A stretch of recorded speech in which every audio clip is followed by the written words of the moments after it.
Oh,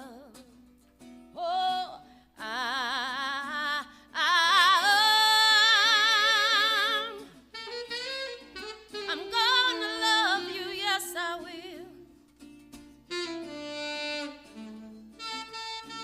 Oh,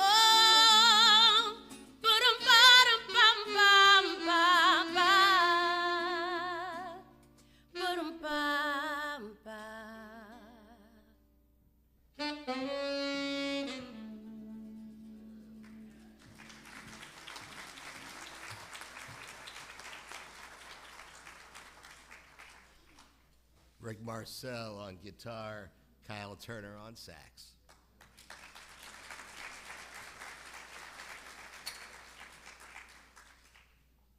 What a perfect way to start. Makes it seem almost like a proclamation from the mayor is superfluous. But there is a proclamation. In memoriam of Scott Simon Gertner, whereas Scott Simon Gertner, a proud Houstonian, 3-time Grammy nominee and owner of the legendary Scott Gertner Sky Bar, Rhythm Room, and other renowned establishments, passed away on May 1st, 2025.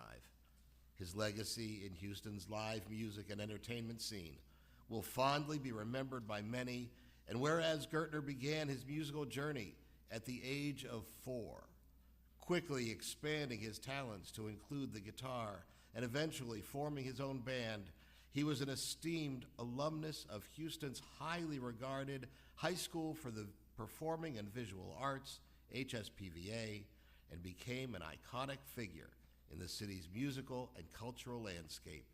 And whereas Gertner was celebrated for his soulful, smoky voice and his ability to transcend musical genres, captivating audiences with his dynamic stage presence, he earned 3 Grammy Award nominations and performed alongside some of the most celebrated names in music, including Brian McKnight, Erykah Badu, Elton John, Harry Connick Jr., George Benson, Michael Bolton, Will Downing, George Levitt, the Neville Brothers, and his personal favorite, the late Luther Vandross, delighting audiences across the country. And whereas Gertner cultivated a loyal fan base and made significant impact on Houston's nightlife and entertainment scene through the founding and ownership of several acclaimed venues, each of which blended fine dining with live performances by national acts and by Gertner himself. And whereas beyond his musical achievements, Gertner exemplified civil dedication by donating countless hours to charitable events, supporting causes such as cancer research, cerebral palsy, AIDS awareness, muscular dystrophy, sickle cell anemia, the Anti-Defamation League, and public school music programs. He also performed regularly at inner city schools to inspire the next generation. And whereas on May 5th, 2025, today, Houstonians will gather to celebrate the extraordinary life and legacy of Scott Simon Gertner at the Sophia and Jack Bender Memorial Chapel at Beth Yeshurun Post Oak Cemetery. The city of Houston extends its heartfelt condolences to the Gertner family, friends, and all those whose lives were touched by this incredible spirit.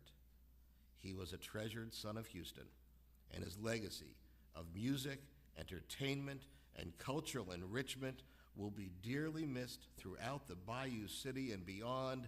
Therefore, I, John Whitmire, Mayor of the City of Houston, hereby proclaim May 5th, 2025 as Scott Gertner Day in Houston, Texas.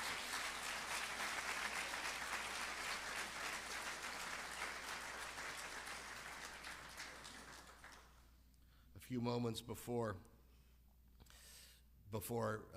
we gathered in private, the 2 blood relatives of Scott, his sister Cindy Gertner and his son Aaron Gertner, participated in a short ceremony called Kriya, in which each tore a ribbon that they are wearing.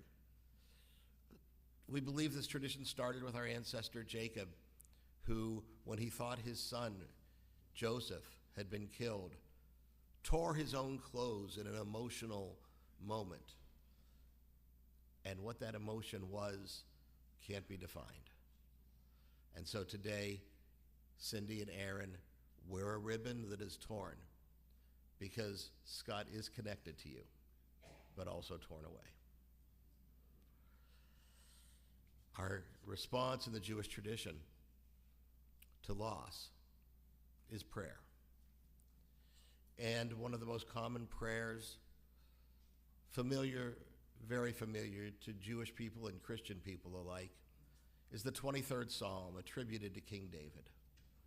King David was a king and a musician and a soulful person. And King David is attributed to writing the Psalms, and this psalm, Psalm 23, was noted by a scholar, Rabbi Harold Kushner, who's the author of When Bad Things Happen to Good People. And he noticed the grammar of the psalm. And this psalm is on the back of your pamphlet. And what Rabbi Kushner noticed was that the beginning of the psalm starts in the third person. The Lord is my shepherd. And it talks about green pastures. And then in the middle of the psalm, it mentions walking through the valley of the shadow of death. And it shifts to the second person. I will fear no evil, for thou art with me. Rabbi Kushner suggests that when everything is green pastures and going exactly like we expect it to, God may feel distant. But when we have our most darkest times, that's when the connection can be stronger.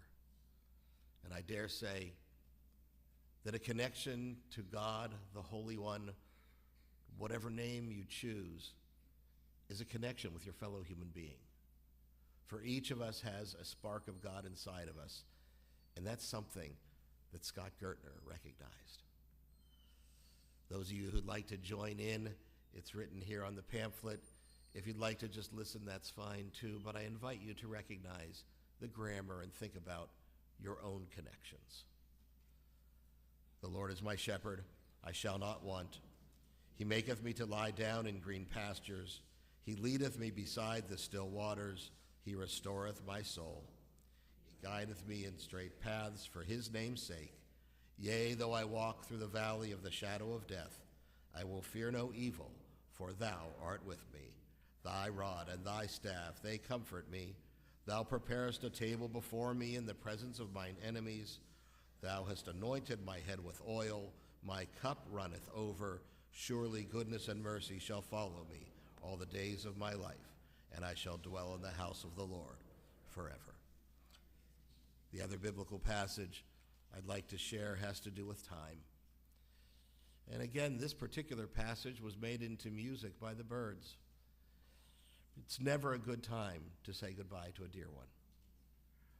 The poetry of Ecclesiastes says, for everything there's a season, a time for every experience under heaven, a time to be born and a time to die, a time to plant and a time to uproot what is planted, a time to tear down and a time to build up, a time to weep and a time to laugh, a time to grieve and a time to dance, a time to throw stones and a time to gather stones, a time to embrace and a time to refrain from embracing, a time to seek and a time to lose, a time to keep and a time to discard, a time to tear, a time to sow, a time to keep silent, and a time to speak.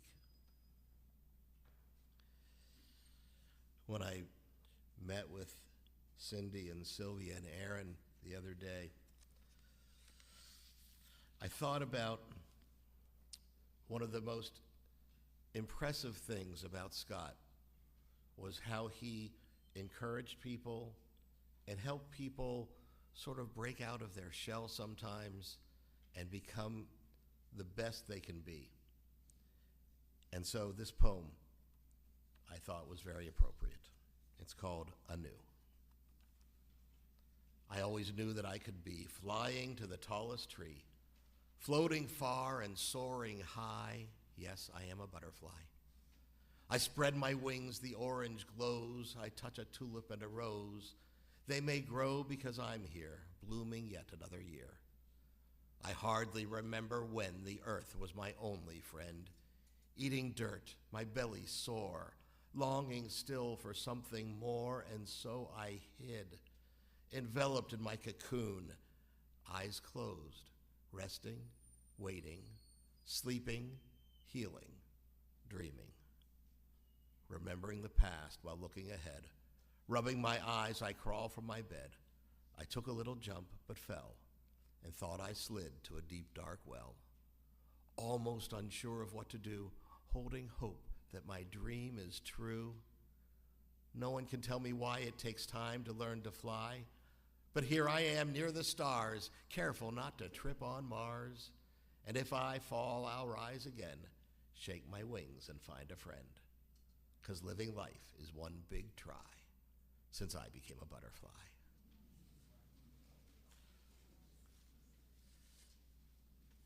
And the other piece of modern poetry that I'd like to share that I think is so appropriate for this day is by Maya Angelou. It's called When Great Trees Fall. When great trees fall, rocks on distant hills shudder. Lions hunker down in tall grasses, and even elephants lumber after safety. When great trees fall in forests, small things recoil into fear. They are in silence, their senses eroded beyond fear. And when great souls die, the air around us becomes light, rare, sterile. We breathe briefly.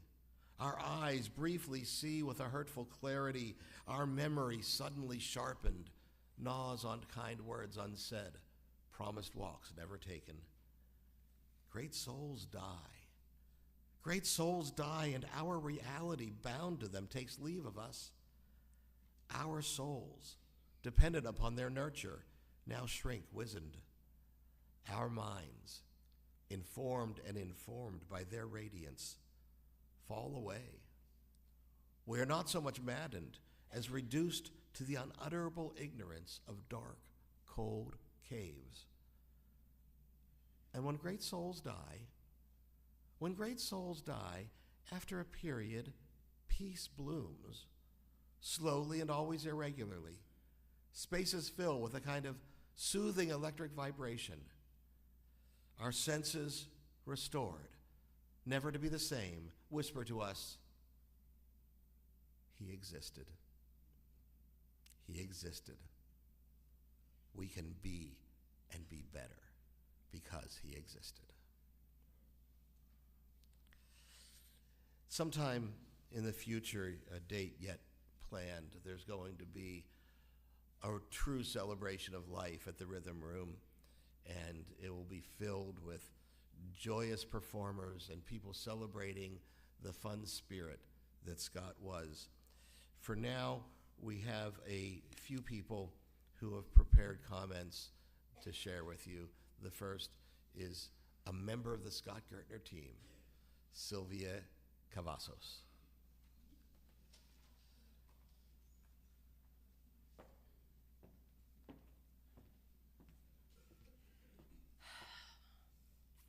Look at everybody. Everybody here to honor such a wonderful person that enlightened our soul. A wonderful person that made Houston's nightlife happen.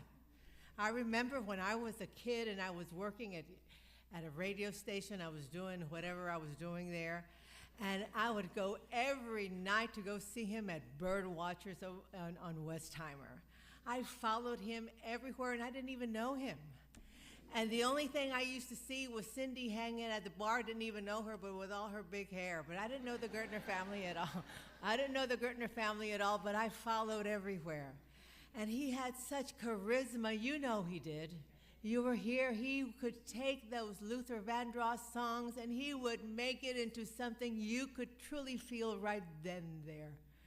He would just be able to sing those duets with those great women that he had, like Melanie Covington, like Colette, by Bettina that is here. I mean, they were able, even now, you could see those videos and see him singing and just making things just happen and making people happy. Making people happy that they could go have fun. I remember one time I asked him, do you get tired of singing? And he said, no. He said, I don't get tired of that at all. I love to go and I love to sing, and then I have just a whole night feeling great all night long. So, he did that with so much joy. His heart was in his music. Look at all the musicians that he has made him even be better. I remember when he had Marcy Shop in his band there at the Pavilions, and I, for some reason, was working there all the time, and then he would make her do things, and she was just always like, and he would make her do this, do that, and then all of a sudden she bloomed into this wonderful drummer who then was able to tour with Beyonce. He was able to do great things, but I only know a little bit of that part of life. Kyle was part of his first band. Rick Marcel, a great friend and the one who helped us so much during the time that Scott had COVID. And Rick stepped up to the plate, and when Cindy didn't know what to do, Rick helped her so much.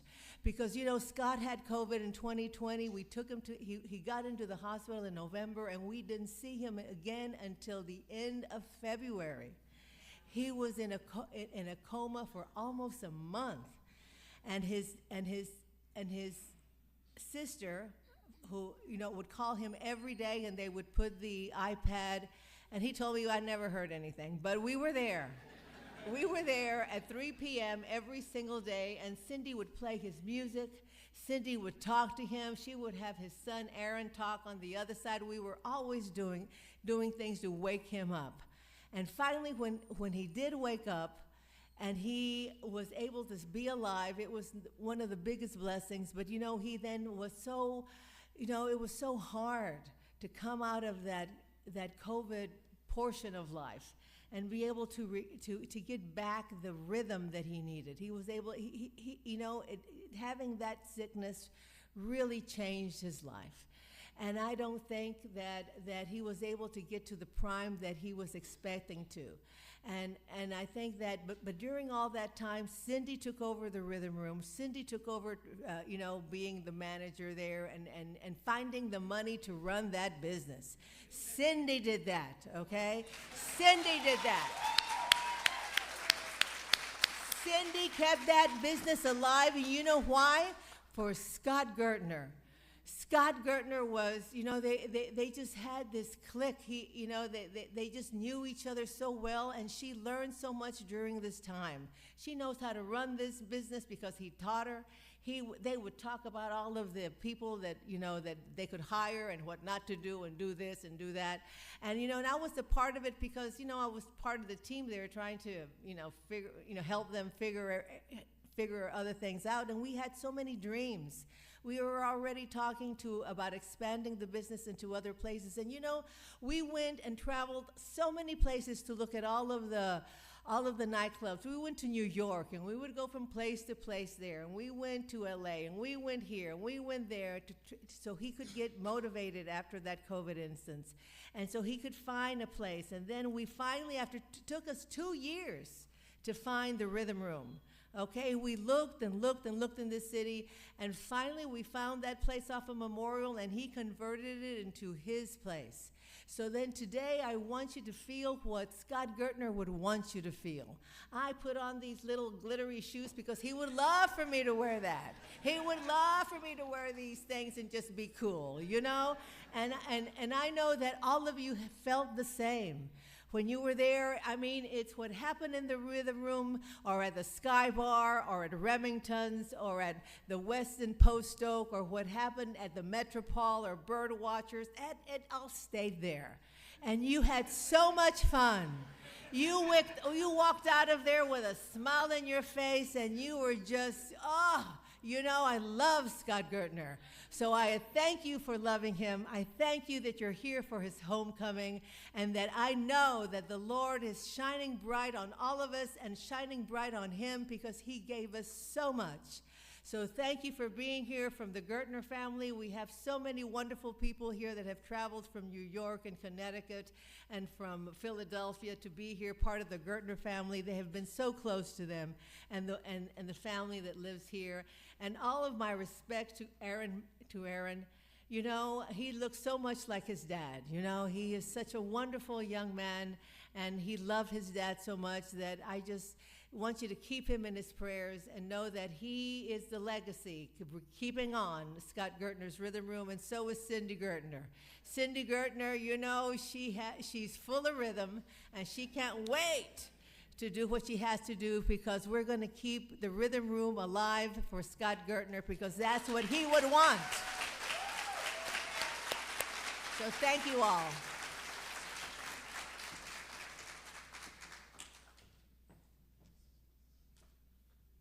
You ever thought about becoming a preacher?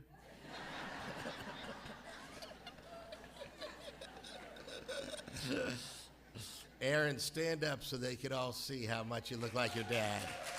Take the glasses off.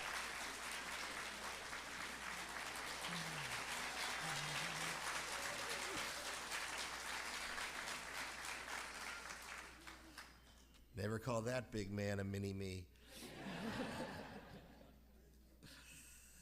One of Cindy's dearest and closest friends, Annie Testa, is going to offer some words now.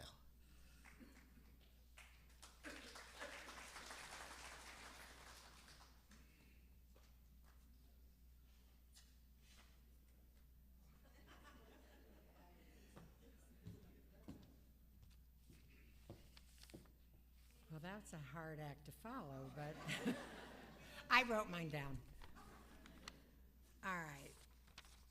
It was Thursday afternoon, and I was at work when my phone rang. It was Cindy. My heart skipped a beat as I tried to process what she had just said. I had to be hearing her wrong. There was no way Scotty was gone. But heartbreakingly, it was true, and a new painful chapter had just begun. I first met Scotty when I was 11. That's when I became friends with Cindy. And being friends with Cindy meant Scotty came as part of the package. She absolutely adored him, and I did too. They were inseparable, like a real dynamic duo. Where Cindy ended, Scott began. They were the best brother-sister team you could imagine. Music was Scotty's lifelong passion. He clearly inherited his mom's love for it and her voice too. When Scott opened the Sky Bar, it was the best day ever. We were all cheering him on, practically sitting on the stage with him. Scott was magical, and people piled in to hear Scott, his band, and have a great night. Celebrating birthdays there became a tradition for many. Growing up in the Gertner house was always an adventure. Scotty had such a hilarious personality. I remember him walking around with his air freshener, spraying it constantly because he couldn't stand the smell of his mom's cigarettes. And when he learned to drive, he took Cindy and me for a spin. We were too busy singing and laughing to notice our surroundings. And suddenly the car started sputtering, and Scotty said, "Uh-oh, it's broken." We looked around and we realized we weren't in familiar surroundings. And freaking out, I kept asking, "Call AAA, let's call AAA." And he just burst into laughter. He had just been pumping the brakes to mess with us. That was classic Scotty. Cindy was white, sweating. I could fill a book with stories of Scotty, his idiosyncrasies, how particular he was, and his natural way of being funny without even knowing it. At times, Cindy and I would disagree, and Scotty always had my back, something I truly loved, even if Cindy didn't. Over time, I formed my own bond with her little brother. He was beyond adorable and oh so sweet. Then seemingly overnight, Scotty went from 5 feet to 6'3". He became tall, handsome, effortlessly cool, and the biggest gentleman I've ever known. He always stood up for women, held doors open, and insisted on paying. Scott was the definition of a true gentleman and a real mensch. If you ever got to be in the company of Mr. Gertner, you knew where he got it from. We shared a deep friendship. I could tell him anything and trust that he'd guard it without question. His presence made me happy, and I always cherished all the time we spent together. When I started walking for exercise in 2016, I would go to Rice Stadium to walk the track. Many times I would feel a tap on my shoulder, and there would be Scott joining me for the last lap. I will miss him forever. The memories I have of him, his quick wit, his deep love for family, his strength, and his kindness, and especially the compassion he showed my dad after my mom passed, are treasures I will always hold close to my heart. There will never be another Scott Gertner. No one will ever come close.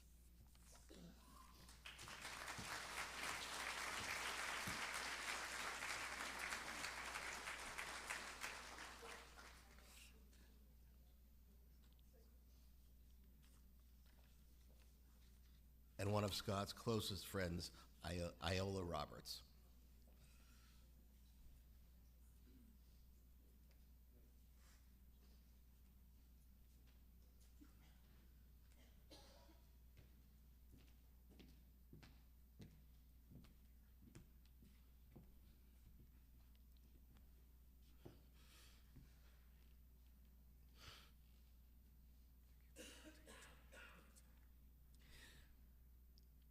It is a great honor to stand before you and share what has been like to have experienced 37 years of unwavering friendship.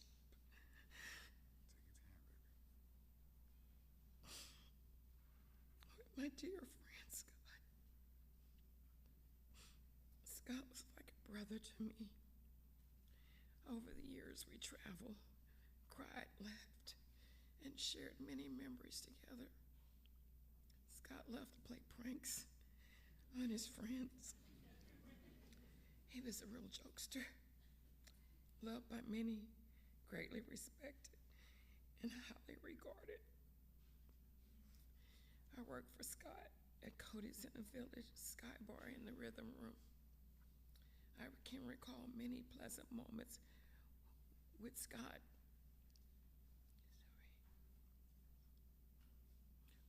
Whether it was sharing meals at a restaurant or just sitting quietly and sharing secrets. Scott was a true friend, good listener, compassionate, willing to help, and always demonstrating love through action.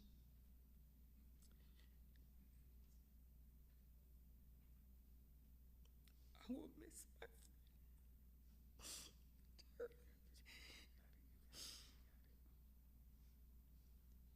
To each one of you who are here today to show your love for Scott, you have my sincere condolences.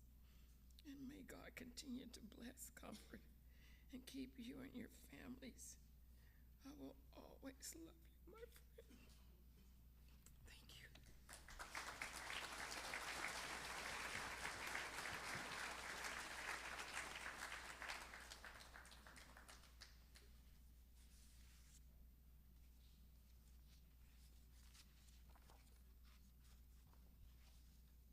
Gene King.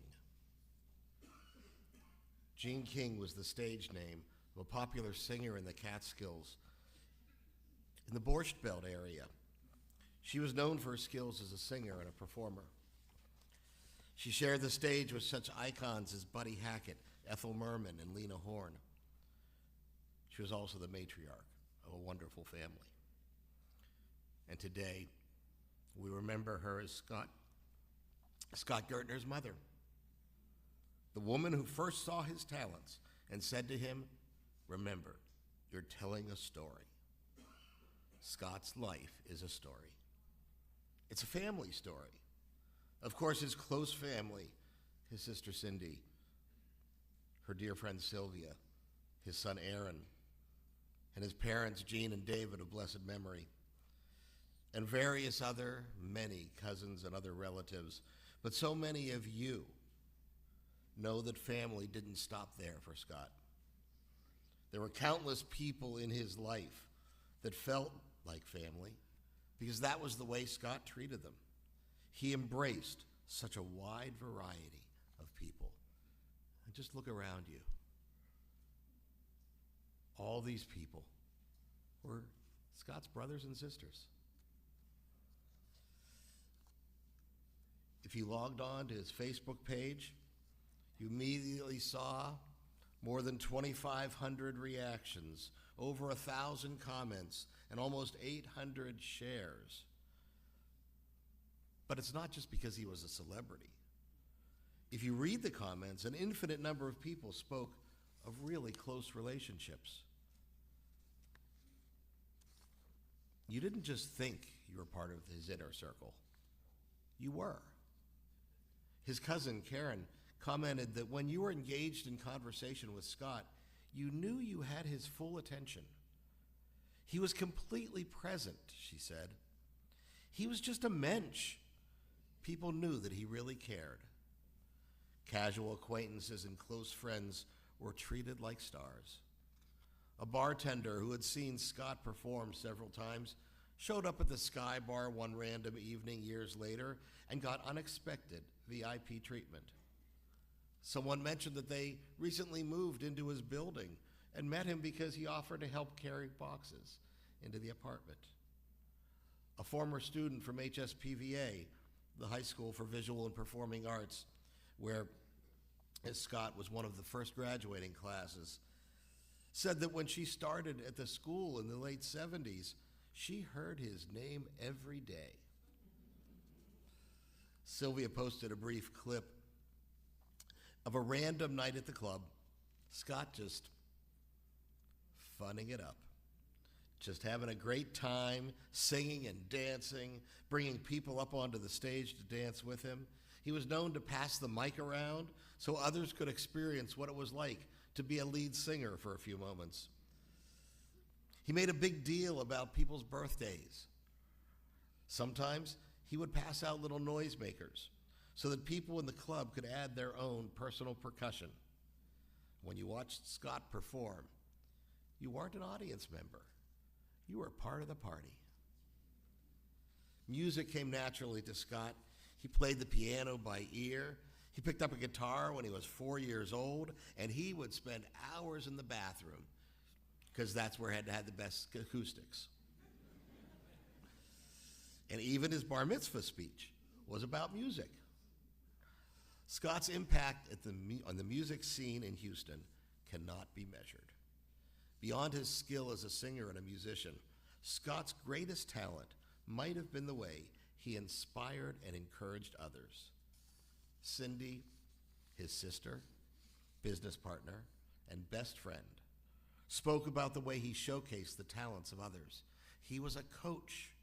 He helped people find their way from being a musician or a singer into becoming a performer. They might have started out with knowledge and talent, but Scott showed them how to use it. He wasn't just the band leader, lead singer, and bassist. He was the choreographer, the fashion consultant.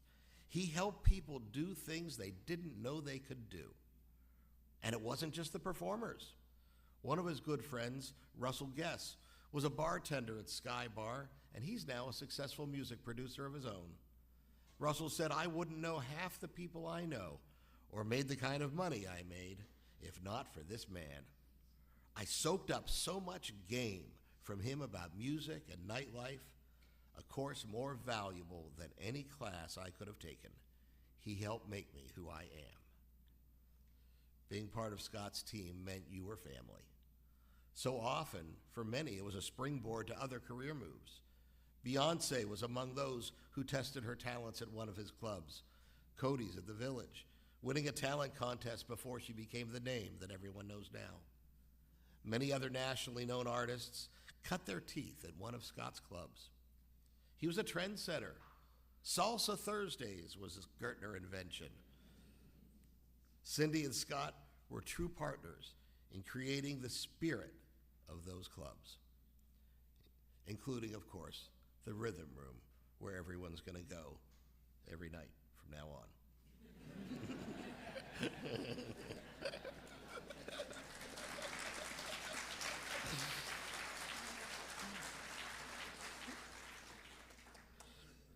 And the rhythm room is still a place where artists can showcase their talents and guests can feel 100% included. Cindy said she can't count the number of people who would approach her or Scott and say, "Thank you for having a place like this for us to be." Karen suspects that quite a few marriages began with people meeting at a Gertner club. And she remembered a time when she was in the ladies' room and she heard the young women lusting over the performer. And she's thinking, hey, that's my little cousin you're talking about. Nighttime was Scott's playground. But unlike some entertainers, drugs and alcohol weren't part of it. There was a night at the club when Cindy had to drink and she was feeling really out of it. Who, me? And she confessed to Scott that people kept buying her drinks. Scott jokingly scolded her as if he was the older brother, saying, "Cindy, when people buy you drinks, you don't drink them." People were always buying Scott drinks, and he learned the art of politely pouring them out or switching it with water. He knew that he couldn't run his club and be a performer if he was drunk. And as a family man, he was so proud of his son Aaron. The minute he was born, Cindy said, you knew Aaron was a Gertner. Aaron remembers all the extra efforts his dad made for him. When he was a little boy, he wanted a blue drum set. Scott couldn't find a blue drum set, so he got another drum set and painted it blue. He would pick Aaron up at school and take him out to eat. You know, usually take your youngster out to McDonald's or Burger King. No, Scott took him to the Brazilian steakhouse, Chama Gaucha, or Trulux, places that Aaron didn't realize the other kids didn't go to. And because Scott worked at night, Aaron would often stay with Cindy, and she didn't know how to entertain a little boy in an adult apartment building. So she would take him down the hall and ring people's doorbells and run away.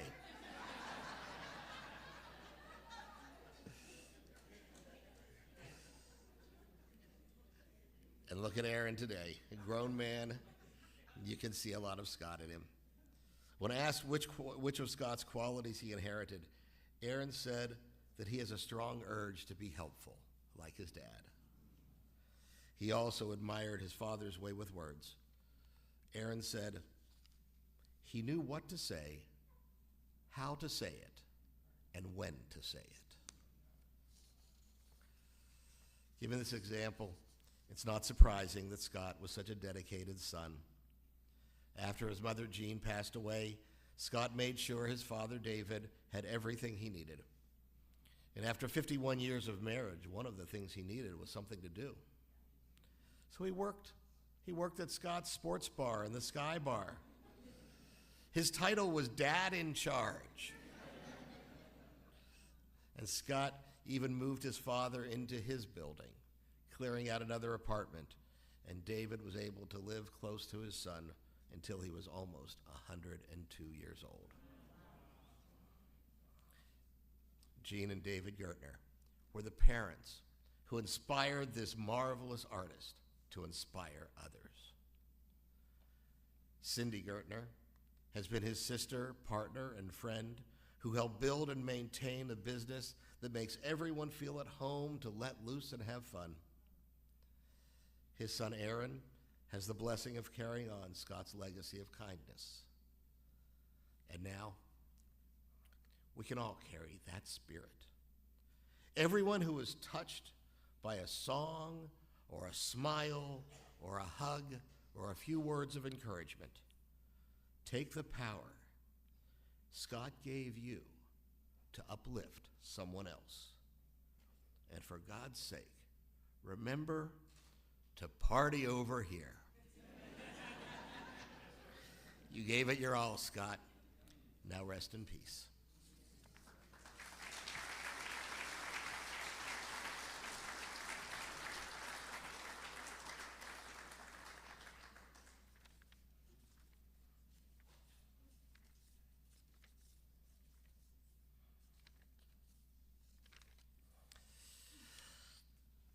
We're taught in the biblical book of Job about someone who has everything until he doesn't. Job was someone who was known to praise God every day until he didn't. He tried, but at one point, according to the story, Job questioned God and said, "Why me?" And according to the story, God answered Job with an answer few of us would be satisfied with. Basically, God said to Job, a human being cannot understand everything. You cannot understand the questions you ask. And Job's response, according to the book, was, Adonai natan v'Adonai lakach yehi shem Adonai mevarach. God gives, God takes away. Blessed be the name of God. As hard as it is, we thank God for our blessings and we thank God for those difficult things, because we cannot be sad about anything that wasn't a precious treasure. And so the sadder we are, the more blessed we have been. Dear God, into your care, we entrust the spirit of Scott Simon Gertner. For you keep faith with your children in death as in life. Sustain us that we may meet with serenity the mysteries that lie ahead, knowing that when we walk through the valley of the shadow of death, you, God, are with us, a loving friend in whom we put our trust. You are the light of our life, our hope in eternity. May the memory of Scott Gertner endure among us as a blessing. In your own time, O God, when we too are called to enter eternity, may we leave this life secure in the faith that in your light we shall see light. In life and in death we cannot go where you are not. Where you are, hope endures. Sustained by this assurance, we invoke your holy name. I'm going to now recite in Hebrew and in English a prayer that helps the transition from this world to the next. Those who are comfortable standing, I invite you to rise. If it's difficult to stand, I invite you to remain seated and take care of your own health. El malei rachamim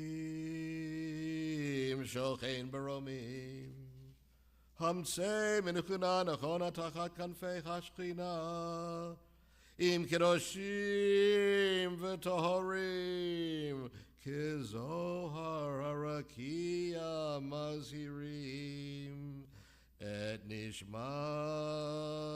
Simcha ben David shalach l'olamo ba'al harachamim yasdirehu b'seiter k'nefav l'olamim vayitzror b'yitzror hachayim et nishmato Adonai hu nachalato v'yanuach b'shalom On Mishkavo v'nomar Amen.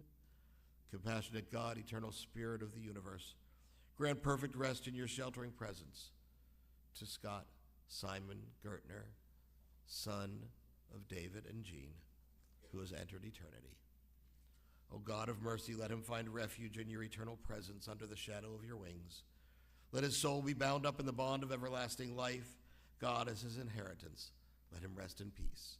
And we all say, Amen. Please be seated. Those who were following along in the Hebrew heard Scott's Hebrew name, Simcha ben David, which translates to joy and beloved. In a few moments, we're going to dismiss, and we're going to ask that everyone except the immediate family remain here in the chapel for a few moments as Scott and his family exit and go to a private graveside burial. They've made that the request that that be small and private, even knowing that Scott is such a public figure.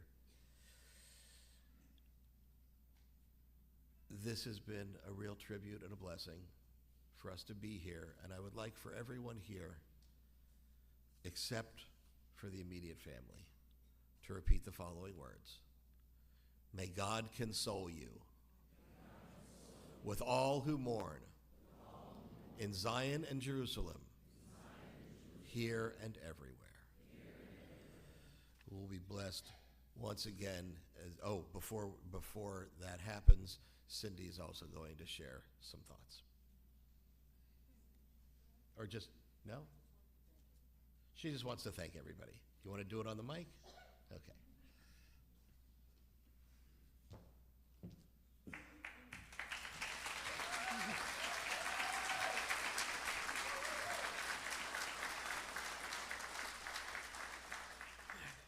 Greetings, everybody. I just wanted to see who was here, and I wanted to say thank you for loving my brother, Scott, and keeping his legacy alive.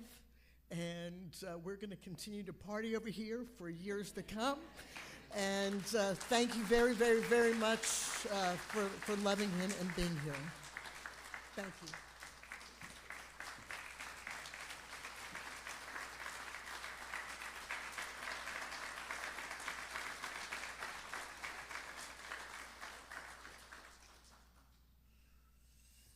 We will be blessed again with Colette and a couple of other vocalists as we exit. Could the pallbearers please come forward?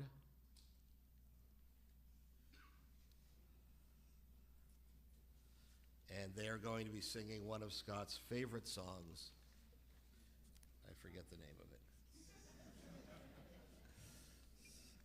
What's the song? We Are One.